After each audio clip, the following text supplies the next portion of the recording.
Welcome everyone to the Wealth Hub IQ. So we've all heard that time is money and the best time to invest is as early as possible. So today we're going to look at compounding interest and the importance of starting compound interest as early as possible. So there's two basic definitions of compound interest. The first basic definition is compound interest is the accumulation of interest and your savings throughout time. And the second definition would be your money sitting on top of your money, sitting on top of your money, sitting on top of that money.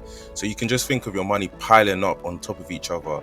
That in essence is what the most simplified version of compound interest is. In finance, they like to throw around a lot of these buzzwords and keywords just to confuse people, but it's just your money on top of your money. So let's think about it. Why exactly is starting as early as possible beneficial to us?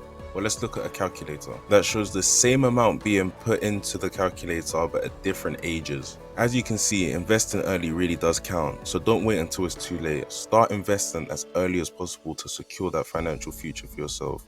And also start looking at websites that offer stocks and shares ISA or that look into index funds or ETFs.